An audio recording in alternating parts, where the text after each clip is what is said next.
So here I am with Nick, and give us a little backstory on just Ghost Adventures, how you got into it, and what your role is in the show. Yeah, I'll do the long story short. Yeah, because it's been a long journey. It's been an adventure. Zach, Aaron, and myself, we met in Las Vegas, and we hit the roads in Nevada, went all the haunted mining towns, and got some amazing material. After a long time of investigating, we put our documentary together, and aired on the Sci-Fi Channel for a year, and then we got picked up on Travel Channel. Been rocking ever since on Travel Channel, and just shooting more episodes. Season 6 coming up. We're finishing up season 5 right now, so it's just been wild. Oh wow! So you see, it's like you guys have a lot of seasons. You guys have been doing this a lot. Yeah. And since 2008. What's the craziest shit you've seen? Oh man, I've seen a ton of stuff. Poltergeist, bricks flying.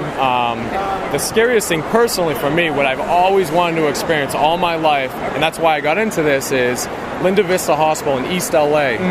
I was standing there, and 2 seconds later, I turn around and I see a woman standing right in front of my face. Blonde hair, or brunette hair, brown eyes. It was crazy, pale white face, and just scared the crap out of me. I jumped, almost had a heart attack. My heart was pounding, and that experience just stuck with me forever, and I tell everybody that now.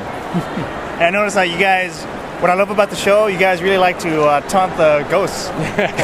Yeah, we go out and provoke. I mean, it's like, you go to a prison, abandoned mental hospital, whatnot, and you have a prisoner who is a murderer in real life.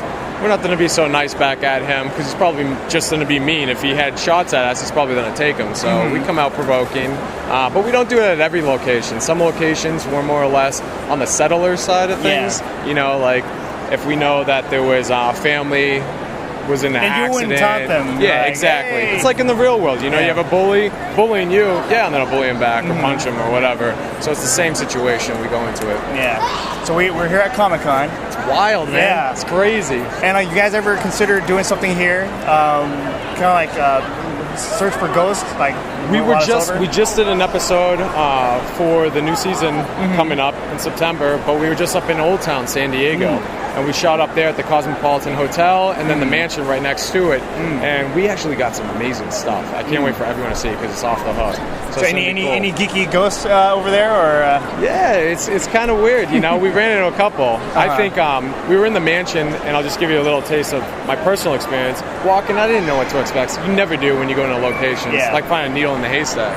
And all of a sudden, this electricity charge just goes through my body like something passed through me, and I just stopped me in my tracks, and it blew my mind away. Suddenly goosebumps, and it was crazy. It was off the hook, and we got some really good voices and whatnot. And then from there on in, it was just wild for the rest of the night. So I was talking to Aaron, and like when the show first started out, he was kind of like just taking in the He scene. was sleeping in the car too, by the way. Oh yeah? When we did like a location where we'd have to sleep in like Virginia City, the Silver Queen. It's like, I'm gonna go sleep in the car, where I was up there, and you see me with my camera where I'm capturing some stuff.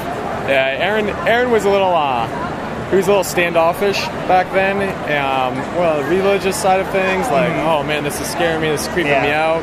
I remember when we captured Is It the Devil on a digital recorder that he left in a miner's cabin up in Virginia City, and that blew his mind for a long time. But, him and I have been friends forever. I knew him way before we started doing Ghost Adventures. So we're pretty cool, and I just said, come on, man, you got to just keep doing it. And he did, and look where he is now. He's staying by himself in the dark, swinging, airboxing ghosts and stuff. So, there's some guys out there that are saying like the show's fake. Do you have anything you want to say to them? I really don't care, to be honest. I mean, honestly, personally, for me, it's just one of those things where I'm doing my thing, and I'm doing it because I want to do it. Yeah. And then I'm not here to necessarily prove to anybody, I guess. We've done a ton of ghost hunts where we brought skeptics with us. Even on Ghost Adventures episodes, we brought police officers and skeptics in with us to show them exactly. And we've had them hold the digital recorder like you're doing.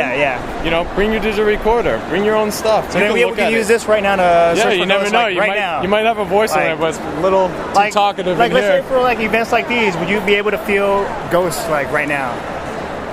Maybe. I don't know. This is a little overwhelming with all the people here. It's one of those things where, if you solidify a location, you go in, investigate, and you go in looking for it, you never know what you're going to get. Sometimes you might get some, sometimes you might get a little more than you bargained for. So pretty much something like this, like it will, like this, if the ghost is trying to do something, it will be drowned out by everything else. Right now, I think it would be, yeah, because there's too much contamination of audio. That's why, you know, we do the whole lockdown where we go in, where we don't let any big camera crews. It's just the three of us, so we know exactly where all the sounds are coming from, if any sounds, and that's how we know, you know, we have actually something honest and something valid. And I haven't seen like most of the episodes, but there's one episode that I remember of you inside the morgue. Yeah. Oh, my God. And I don't know what's your mind thinking. Well, you're singing out loud what you're thinking, but it's like feelings, just being stuck in there. It was a good idea at the time, I thought, because we found, so we're in this old mental hospital, we're going through the tunnels, and I find this morgue. I'm like, you know, if there's ghosts, they have to probably be in the morgue, right? Yeah. So, hey, why don't I get in there and check it out? So, right idea at the time, right? So I get in there, we rig camera, and Zach and Aaron close the door, and I realize there's no hatch on the inside, so they actually locked me in. I'm literally in there for an hour. Wow, yeah. It's because they start wandering through the tunnels, they get lost, they can't find their way back. It was off the hook. I'm trying to kick the door to get out and everything, but it was so creepy. I swear to God, like 30 minutes in, I looked down to the other morgue slab below me, and I swear I saw like this white face looking up at me. It scared the crap out of me. So you can actually look below, I guess, like I could see a little bit below. You know how your eyes adjust in the dark? Yeah. And you can kind of see a little bit in front of you? Something like that. And I just saw this white face kind of glowing a little bit in the dark. That's how I was like, oh, crap. Oh, wow. And then I also captured a voice on my digital recorder that said, die. It goes, die. So creepy. And I heard hands pushing against the metal doors, someone walking around. I mean, I was like, all right, let me out. Yeah. I'm in it for an hour. How much longer?